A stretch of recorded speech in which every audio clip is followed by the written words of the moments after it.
Bienvenidos a un nuevo episodio de I Am Maria Podcast, el espacio donde exploramos las historias de impacto que nos inspiran a ser quien somos hoy, mostrando cómo nuestras decisiones y herramientas personales moldean nuestras vidas.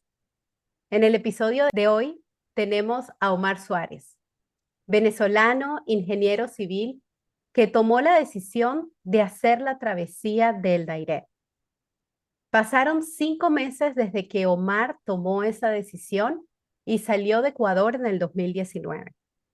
Pasó por la frontera de Colombia hasta llegar a lo que se conoce como la puerta de la entrada de la selva. Lanchas clandestinas, enfrentamientos de mafias, invierno en la selva y mucho más. Omar acampó en un campamento indígena con 2 personas que cada guía llevaba 40 personas alrededor, pero Omar llegó con un grupo de 5 y cuenta que fue muy duro, sobre todo el último tramo, donde sintió que sobrevivía gracias a la ayuda que le daban las personas en el camino. Hoy en el episodio hablaremos de esa travesía del Dairén contada por Omar. Me encantaría, Omar, que tú nos dejes saber y nos cuentes sobre quién eres, cómo tomaste esta decisión tan difícil y que me imagino que a lo largo de tu vida has tomado también otras decisiones que no sé si de alguna manera te han preparado, te prepararon para ese momento, pero definitivamente tenías herramientas que usaste y que probablemente tal vez dejaste en el camino y ahora evolucionaron a otras. Y precisamente eso es lo que conversaremos hoy. ¿Quién, quién es Omar Suárez? Bienvenido y gracias por estar aquí. Gracias a ti, Nanda. Gracias a ti. Y bueno, eh, digamos que soy una persona, un profesional más de Venezuela que tiene que salir por la situación política y económica que ya todos conocemos, ¿no? Y bueno, partiendo de ahí, las pocas oportunidades, por lo menos a nivel profesional, estas pocas posibilidades de crecimiento que ofrecía, que estaba ofreciendo el país, al menos para ese momento eran muy difíciles y bueno, la opción de emigrar pues nunca está descartada, y menos en la situación en la que estaba el país para ese momento. Tomé la decisión de irme, primero emigro a Ecuador, ¿ok? Primero me voy a Ecuador, paso allí 3 años, de un trabajo a otro, como todo al principio es súper difícil, súper complicado, pero bueno, siempre con la resiliencia, siempre con la mejor actitud, positivismo, resiliencia y constancia. Y bueno, así hasta que por cosas de la vida empezaron digamos, empezamos como a planear ya lo que era el siguiente paso, ¿no? Mis compañeros eh, y yo pues empezamos ya como a empezar a formalizar ya ese siguiente paso, ok, ahora hacia dónde nos vamos, vámonos hacia Europa, vámonos a Estados Unidos, estábamos en eso, queríamos, queríamos movernos a un país del primer mundo, ¿ok?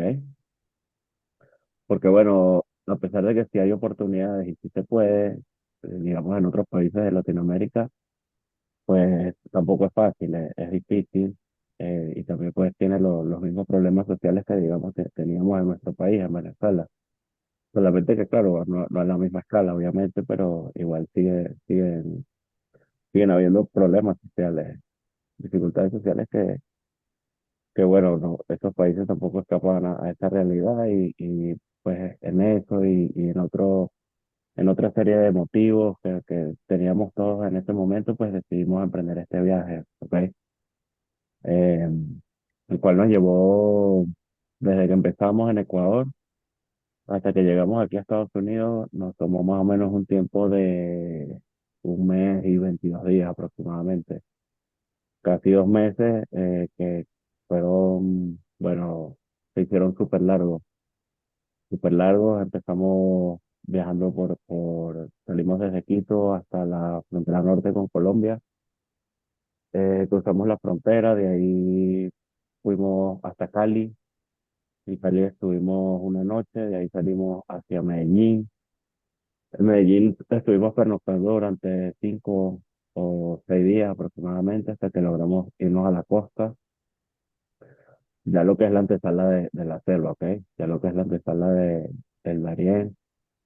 Y en esa ciudad, en ese pueblo, estuvimos aproximadamente una semana. Estaba previsto que estuviéramos de 2 a 3 días, pero para ese momento hubo como un enfrentamiento entre las mafias.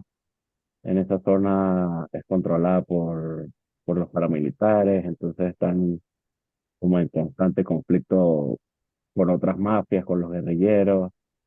Entonces para ese momento tuvimos la mala suerte de que nos encontramos con eso. Estaba todo parado, todo, nadie podía zarpar en las lanchas.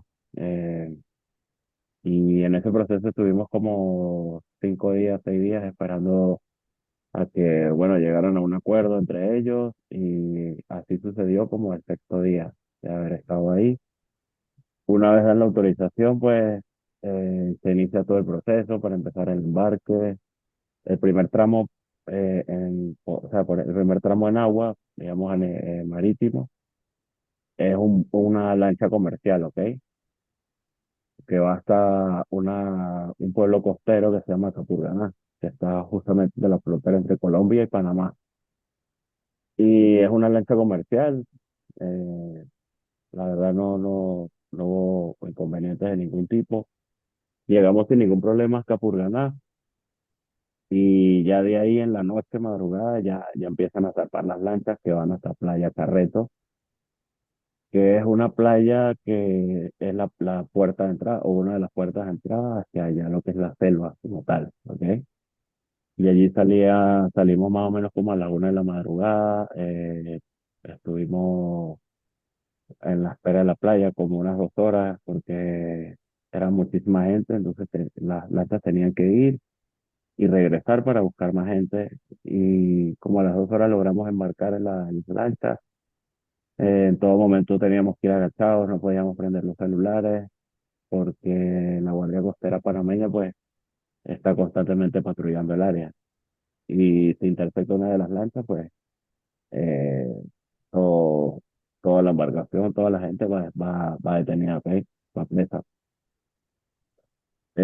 Más o menos fueron 45 minutos en ruta, quizás 1 hora, y llegamos a Playa Carreto como a las 2 de la mañana más o menos. Una playa, tiene como un altiplano y ahí es donde todo el mundo acampa.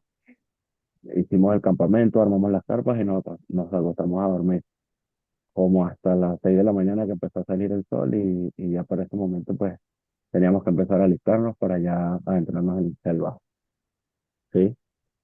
Ya como a las 7 de la mañana estaban todos los grupos armados y empieza la travesía. Ah, Ahí es ya se donde empieza a tú caminar. sientes que empieza la travesía.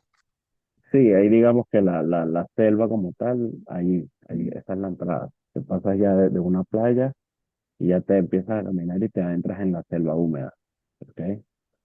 En todo el tiempo, o en la mayoría del tiempo en ruta, vas bordeando el río.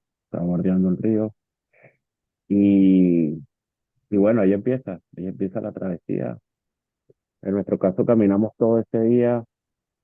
En la noche llegamos a donde estaba previsto que se hiciera pasáramos la noche, la primera noche, un campamento que ya el sitio lo tenían previsto los guías, que eran los indios. ¿Ok?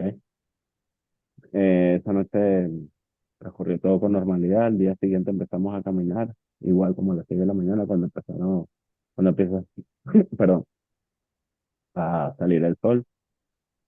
Y, y bueno, recuerdo que todo ese día no hubo novedad de ningún tipo. Ya en la noche llegamos al segundo punto, donde teníamos previsto acampar, ¿ok? Acampamos y esa madrugada empezó a llover un aguacero torrencial y las carpas estaban cerca de la ribera del río, tuvimos que quitar las carpas de ahí porque el nivel del río estaba empezando a subir, eso Mm. fue como a las 4 de la mañana. Amanece, sale el sol, empezamos a caminar pero llegamos a un punto donde ya estaba lloviendo tanto y el río había subido tanto que ya era peligroso cruzar el río. ¿Ok? Ya se vuelve peligroso. Entonces los indios, ¿qué hacen? Los indios cruzan el río nadando con un mecate y ponen un mecate de lado a lado del río. ¿Ok? Y con ese mecate, pues la gente va pasando y así fue. Empezó a pasar la gente y seguía lloviendo, lloviendo porque ahí son dos, Lloviendo. tres días de lluvia, sí. Y el río, el nivel del río sube, empieza a subir, empieza a subir, empieza a subir, al punto de que lograron pasar como la mitad de todo el grupo pasó, la otra mitad se quedó del otro lado del río porque ya no era seguro seguir pasando, ¿ok? Sí, ya se estaba tornando súper peligroso, yo logré pasar, todo mi grupo logró pasar y acampamos de este lado del río. Tuvimos que acampar ahí y los que quedaron del otro lado les tocó acampar de este lado. Ahí no estaba previsto que nadie durmiera, que nadie Mm, hiciera campamento ahí. Nos tocó improvisar un campamento ahí junto con los indios. Uno de los indios tenía dos machetes, empezamos a cortar ramas de los árboles para improvisar una especie de choza, ¿no? mm. Eh, y De bueno, ahí choza y pasamos. tenías carpas también o ahí era con lo No, que en consiguieran. ese punto ya no teníamos las carpas. Ya en este punto ya no teníamos carpas.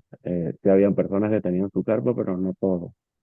Entonces nos tocó improvisar, junto con los indios, pues nos tocó improvisar una especie de choza, como una especie de refugio, donde, bueno, por lo menos nos podíamos refugiar de la lluvia pues, y dormíamos un poco.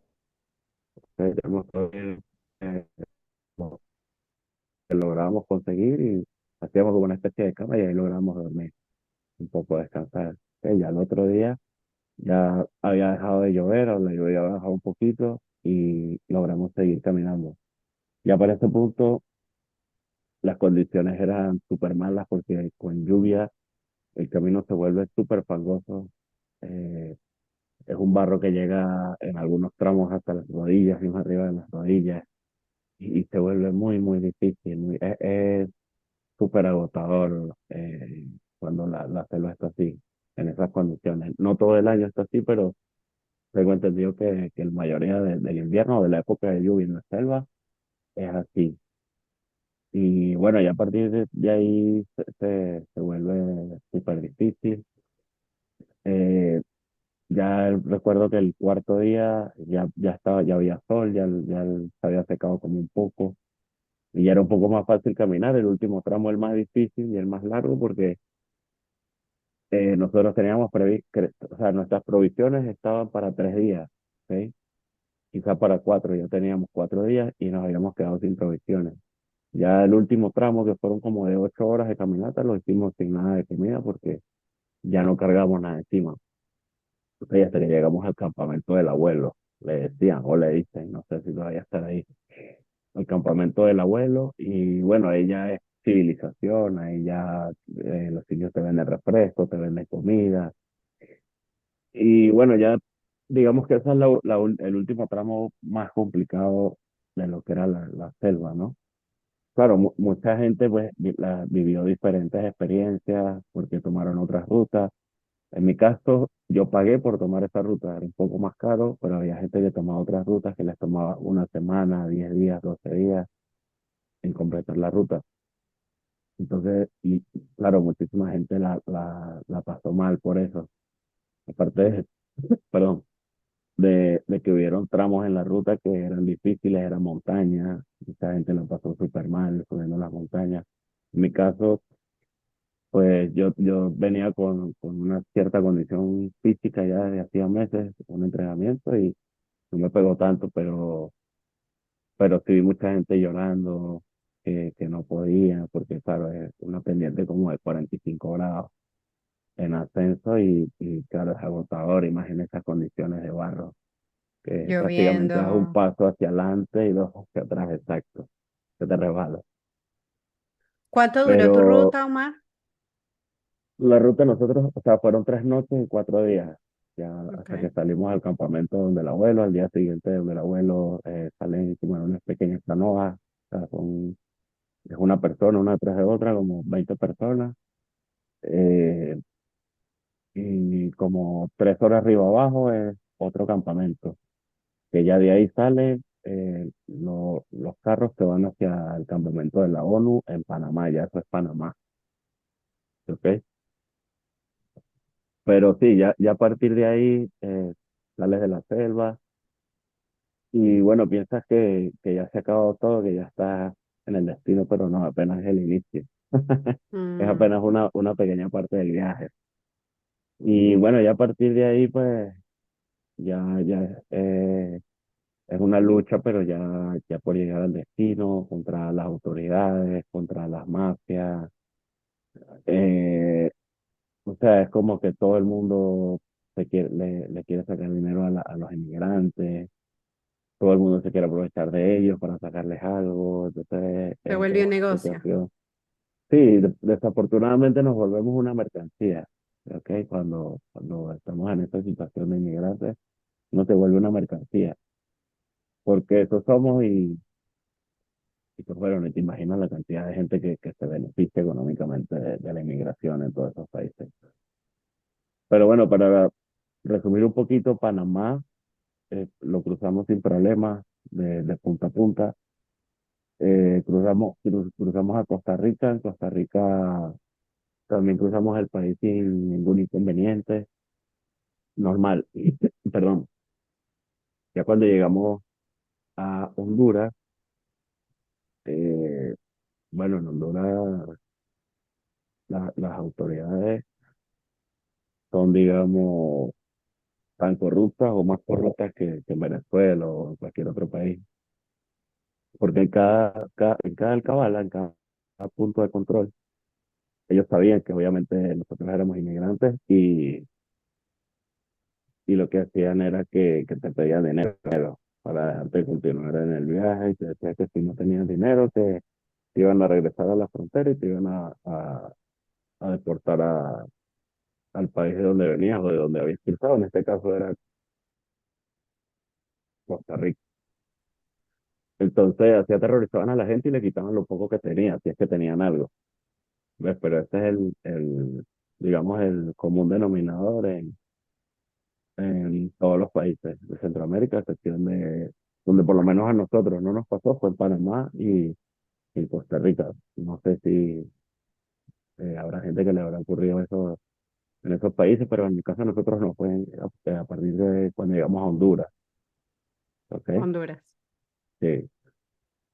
Y bueno, ya Honduras también pasamos como, sí, como creo que pasamos como 10 días porque había que sacar como un papel que te da el gobierno ahí, como un salvoconducto, para que te dejen circular por el país o salir de este pueblo donde mayoría de los inmigrantes llegaban.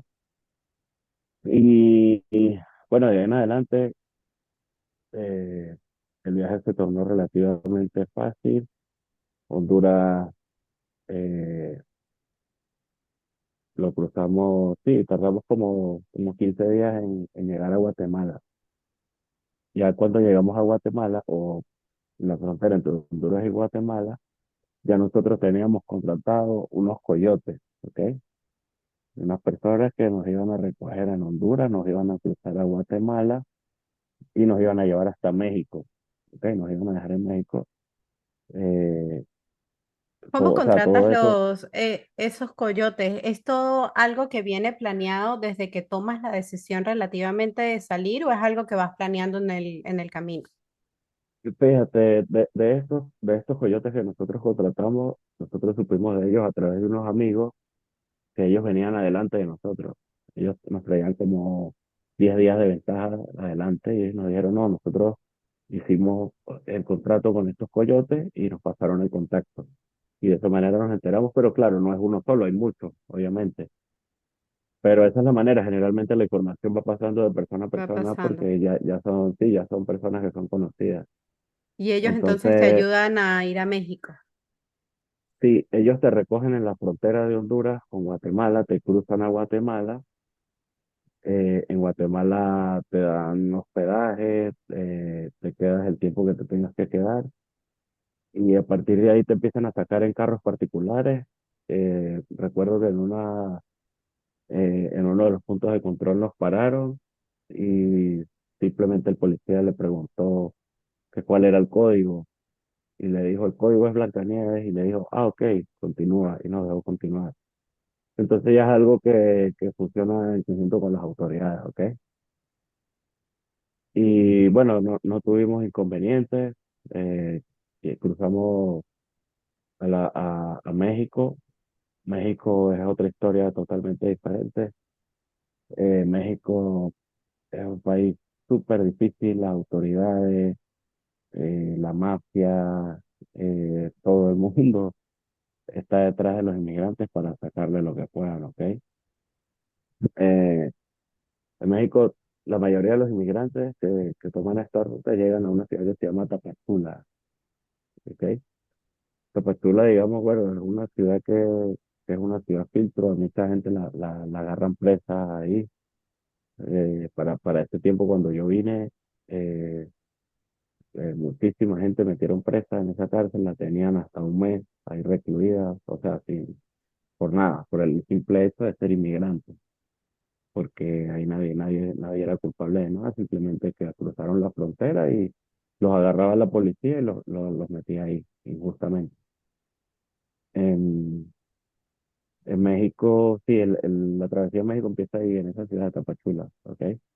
México es un país súper complicado porque por lo menos para este tiempo, cuando yo me vine, pedían como un salvoconducto, le decían el talismán, que era como un papel que le daba el gobierno mexicano a los inmigrantes para que pudieran transitar el país, o sea, para tener un documento, o tener alguna legalidad para poder transitar el país, ¿ok? O dentro del país. Eh, si mal no recuerdo, creo que eran 30 días que te daba para circular en el país sin problema. Y eso en todos los puntos de control y las carreteras se subían los guardias o los policías o lo que fuese y le pedían ese papel a la gente. Y el que no lo tuviese, pues lo bajaban del autobús y lo regresaban a Tapachula a la tarde.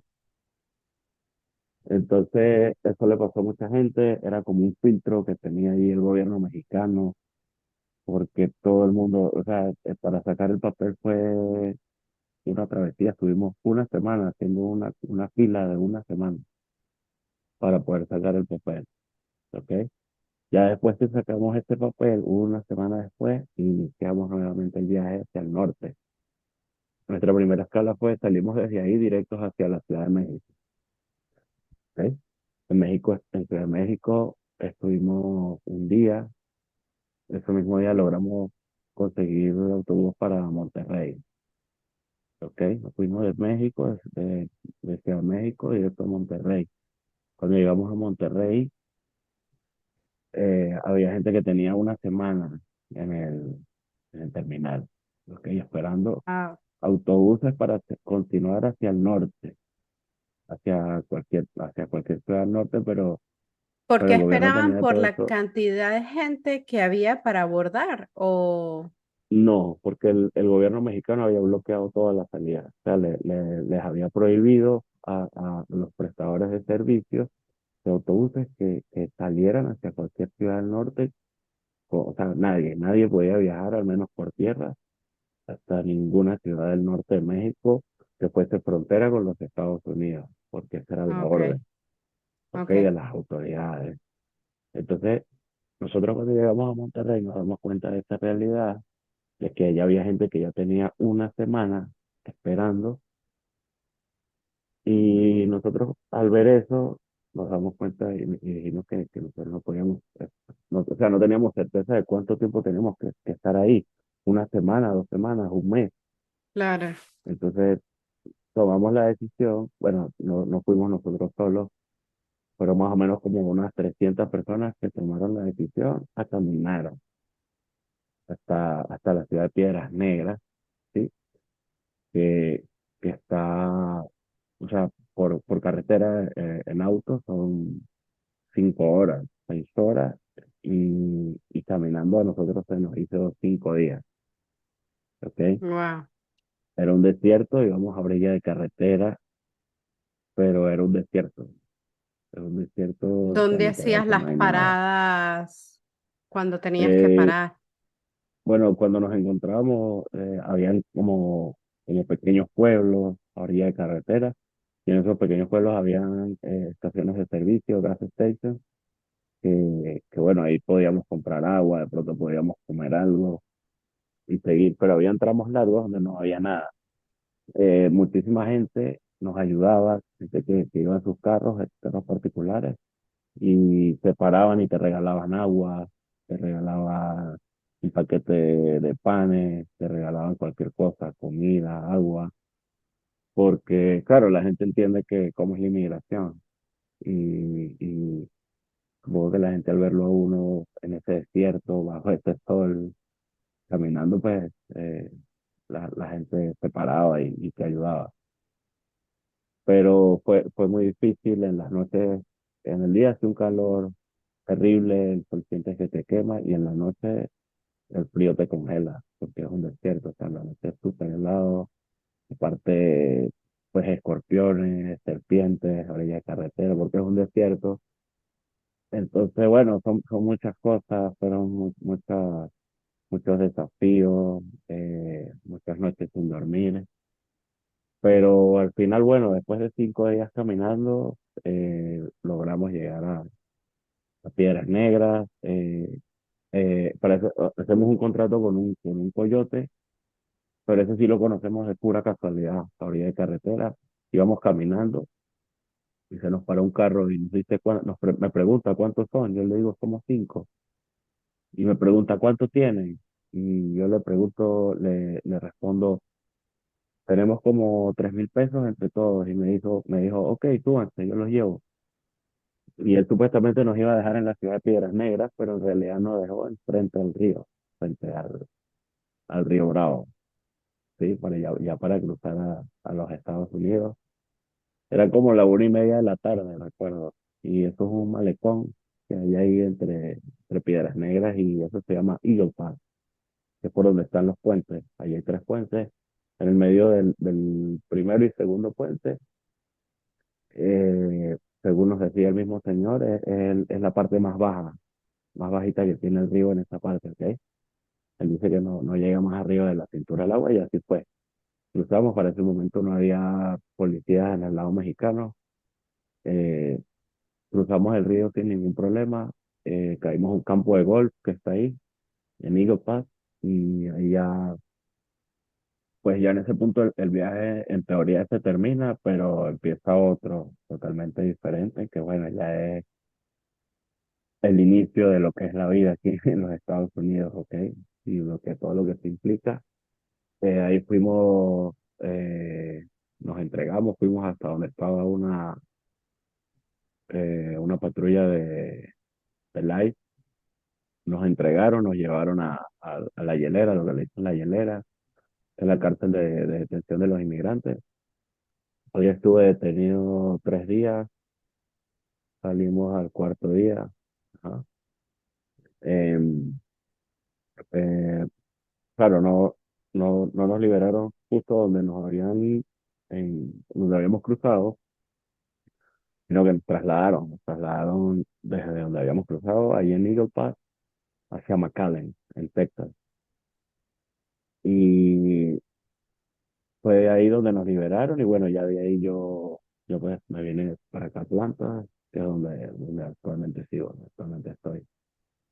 Pero sí, yo diría que para mí fue mucho más complicado México que la misma selva del Darién.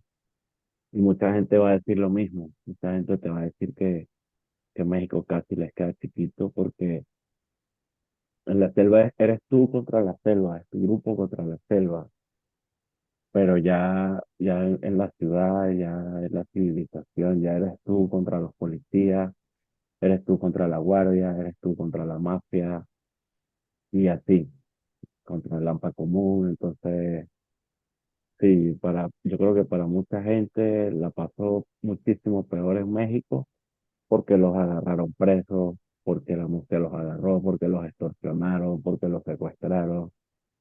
Mm. Y, o sea, puedes escuchar las mil y una historias y todas son reales. Todas. Créeme que todas son reales.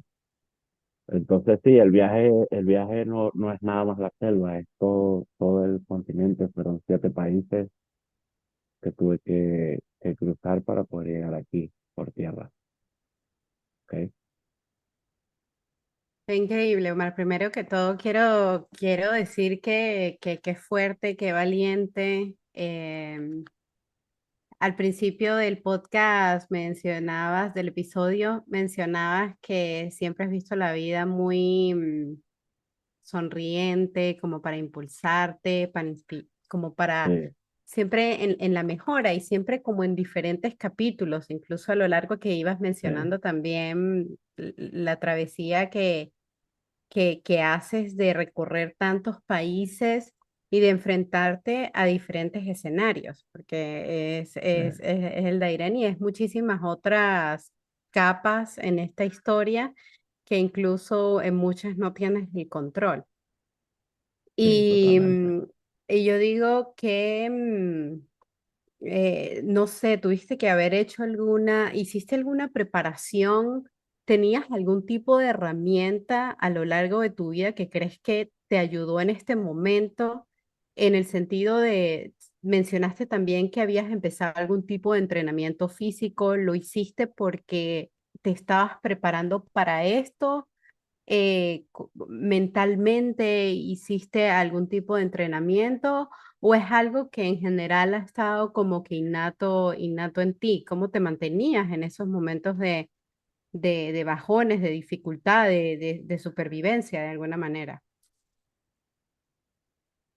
Sí, bueno, fíjate, yo todo el tiempo, toda la vida me ha gustado el trekking, que es lo que es la caminata de campo traviesa, al aire libre, y ya tenía alguna experiencia, más o menos en lo que es el manejo mental del dolor, del cansancio, del agotamiento, más o menos por este lado ya tenía alguna experiencia porque el trekking es eso, son largas distancias, es montaña. Entonces ya mentalmente, pues eso me ayudó, ¿no? Eso me ayudó muchísimo en la selva, sobre todo a la hora de tolerar el dolor, la frustración, el cansancio. Eso creo que me ayudó muchísimo.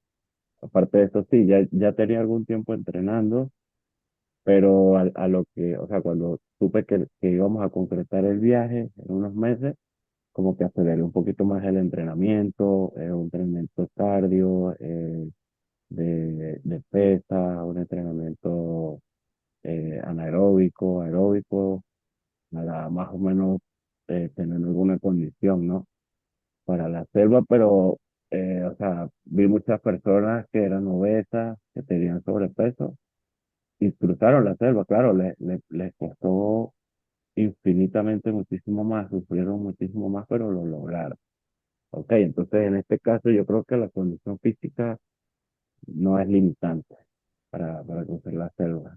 Sí, simplemente te lo va a hacer más tolerable, quizás un poco más rápido, pero para nada es limitante. Había muchísima gente incluso discapacitada que cruzó la selva. Problema. Sí. Omar, y hablas que una de tus actividades que te gusta hacer es el hiking y yo me pregunto que cuando vas a tomar esta travesía, tomas una decisión importante, no solo de salir y enfrentarte a estos nuevos retos, sino también de qué metes en esa mochila, en ese bolso. Porque obviamente sabes que, ok, tus documentos particularmente tienes que cargarlos a donde vayas, pero qué más metiste? ¿Cómo te preparaste en ese momento? ¿Qué metiste en esa mochila? Bueno, fíjate, el único documento que yo cargaba era mi pasaporte, ¿ok? Eh, y el resto de lo que metes en la mochila es todo lo que es de supervivencia, que es la comida, el agua, medicamentos, antibióticos, y por supuesto la tienda de campaña y una muda de ropa, máximo dos, unas botas de caucho que no te pueden faltar y básicamente eso. Más que todo el 70-80% es agua y comida del peso de la mochila y el otro 20% lo tienes que distribuir entre todos los demás. incluyendo la carpa o la tienda de campaña. ¿Ok? Omar, cuando obviamente a medida que vas pasando cada país, cada momento, es como una emoción, tal vez de que lo estás logrando, o incluso de frustración, como decías, en ciertos momentos que te gana, bueno, tantas emociones que no me imagino. ¿Qué, qué sientes cuando llegas a los Estados Unidos y sabes que como dices, bueno, se acabó esta y ahora empiezas una nueva vida, pero qué sientes en ese momento que llegas? Fíjate, esos momentos cuando cruzas y te das cuenta que ya estás aquí, que te enfrentas a la realidad y dices, wow, de verdad estoy aquí, tú lo ves como una victoria, ¿no? Después de haber luchado tanto por llegar aquí, dices, wow, lo logré por fin, o sea, como que te quitas un peso de encima, pero inmediatamente te das cuenta de que, o sea, que empiezas otro viaje aquí, ya estando aquí adentro, ¿ok? Y no es un viaje de kilómetros, sino es un viaje de adaptación, es un viaje de choque cultural, es todo esto, ¿no? Propia de cualquier inmigrante que se va a cualquier otro país que no sea el suyo. Entonces ahí pues empieza otra historia totalmente diferente, bueno, a empezar a ejecutar los proyectos que ya tenía, ok, qué vamos a hacer, cuáles son los pasos a seguir, empieza otra historia y bueno, creo que en esta historia todavía sigo, Lo escribes todos los días. todos los días, sí. ¿Sientes que eres una persona diferente? ¿Cambiaste tu estilo de ver la vida después de vivir esta experiencia, este capítulo en tu vida? Sí, totalmente. Es algo que definitivamente para bien o para mal te cambia y te hace ver la vida de otra manera. También a valorarla mucho más porque también te das cuenta de que la vida es muy frágil, más cuando estás en este momento de que eres tú contra la naturaleza, Mm. ¿ves? O sea, es como que te vuelves el ser humano en su máxima expresión, sin nada, simplemente eres tú contra la naturaleza, ¿ves? Te das cuenta de lo chiquito que eres y de lo grande que es ella.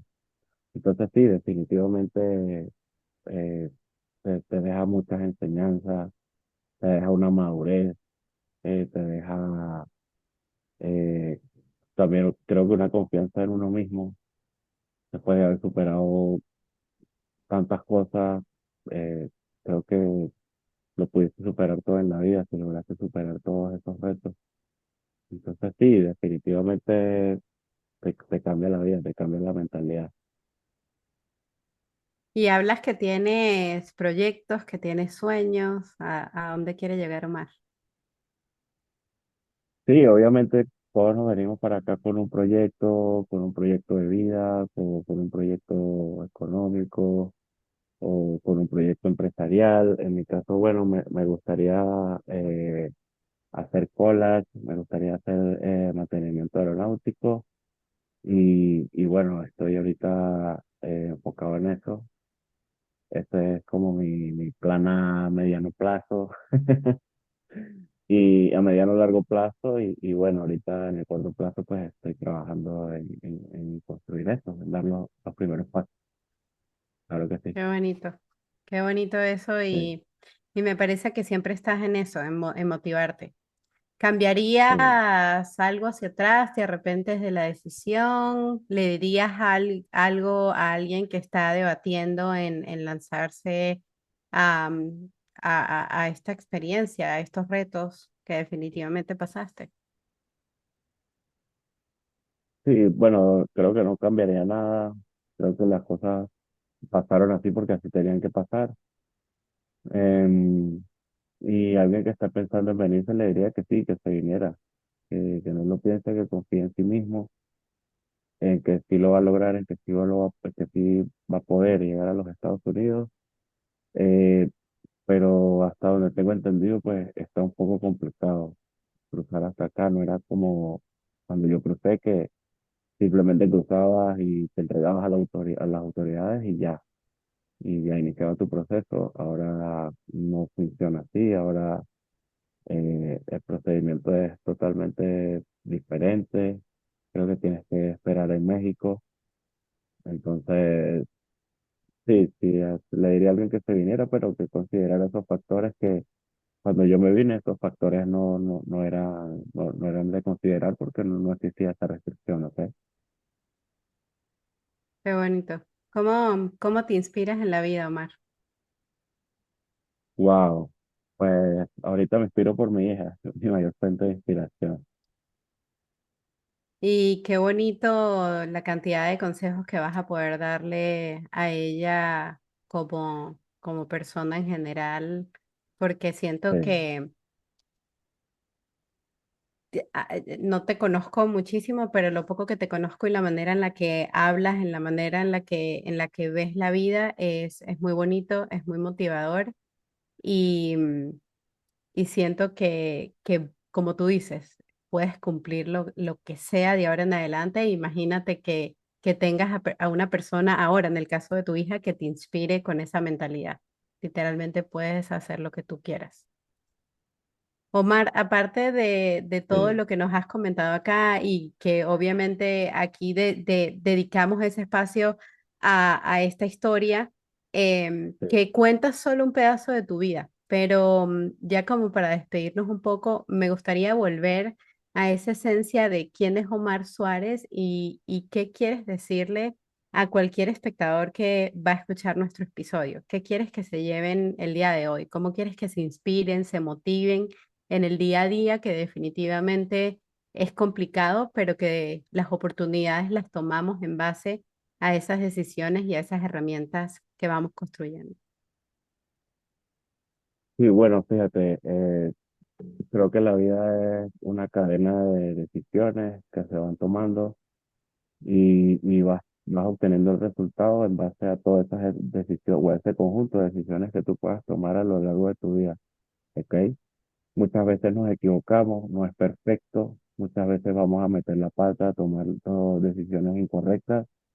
La buena noticia es que podemos seguir adelante, siempre va a haber nuevas oportunidades, eh, te puedes cambiar de país si el país no te gusta, te puedes cambiar del trabajo si el trabajo no te gusta. Entonces, el mayor miedo es siempre salir de la zona de confort, ¿ok? Eh, eh, Creo que es bueno a veces salir de la zona de confort, a veces descubrimos cosas que de pronto son innatas en nosotros, siempre estuvieron ahí, pero no las logramos descubrir porque nunca salimos de nuestra zona de confort, ¿ok? Entonces creo que lo más importante es eso, no tenerle miedo a nada, al cambio, siempre es un reto, siempre va a ser un reto todo cuando quieras iniciar algo nuevo, ya sea profesionalmente, personalmente, lo que sea, siempre al principio va a ser súper exigente, pero va a traer sus frutos, sin duda alguna, porque si lo haces con cariño, con dedicación y te enfocas, sin duda que lo vas a lograr, ¿ves? Y de esta manera yo veía las cosas, yo decía, bueno, yo voy a llegar porque voy a llegar, y si vamos a llegar, y si vamos a llegar, y así fue. Pues siempre tuvimos esa fe y esa convicción de que lo íbamos a lograr, y así lo hicimos. Entonces, bueno, obstáculos fueron muchísimos, pero le dimos palo y palo hasta que llegamos. Y estoy muy emocionada de ver los frutos que te va a seguir dando la vida, porque definitivamente los obstáculos van a seguir llegando, pero me encanta cómo miras el día a día y como literalmente dices, me inspiro y si necesito darle palo, palo, palo, le doy, pero Y luego, este, y le doy. Gracias, Omar, sí, por estar así es. aquí. No, gracias a ti, y no, te deseo un millón de éxitos. Igualmente a ti. Probablemente vamos a estar en un episodio próximamente nuevamente hablando de nuevos frutos que ya nos contarás. Gracias nuevamente Claro por que contar sí, tu historia y estar acá. a ti, no, gracias a ti un millón.